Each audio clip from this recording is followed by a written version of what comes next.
Imagine for a second a duck teaching a French class, a ping pong match in orbit around a black hole, a dolphin balancing a pineapple. You probably haven't actually seen any of these things, but you could imagine them instantly. How does your brain produce an image of something you've never seen? That may not seem hard, but that's only because we're so used to doing it.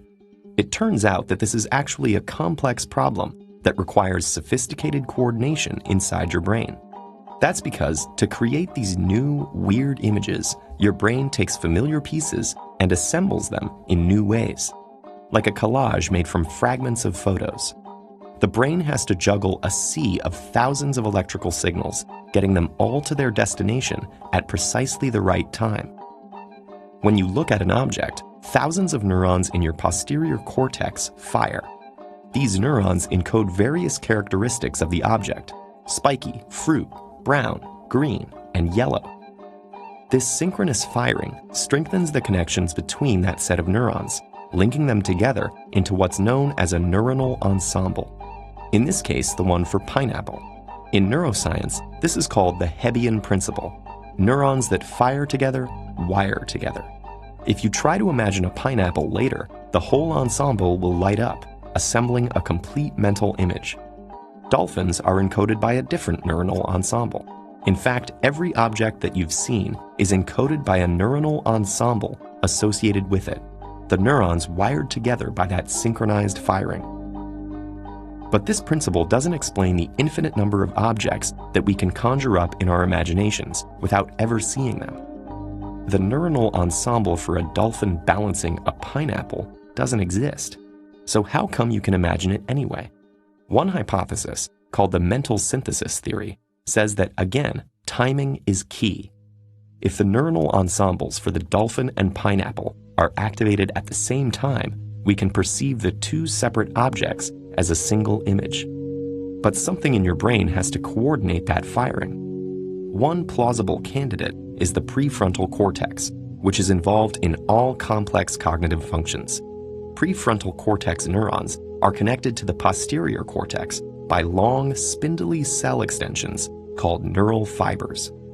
The mental synthesis theory proposes that, like a puppeteer pulling the strings, the prefrontal cortex neurons send electrical signals down these neural fibers to multiple ensembles in the posterior cortex.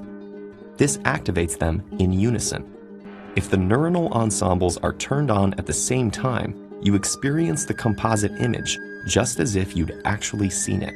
This conscious, purposeful synchronization of different neuronal ensembles by the prefrontal cortex is called mental synthesis. In order for mental synthesis to work, signals would have to arrive at both neuronal ensembles at the same time. The problem is that some neurons are much farther away from the prefrontal cortex than others. If the signals traveled down both fibers at the same rate, they'd arrive out of sync.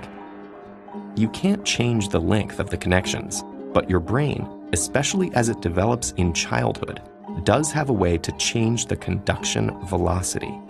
Neural fibers are wrapped in a fatty substance called myelin. Myelin is an insulator and speeds up the electrical signals zipping down the nerve fiber.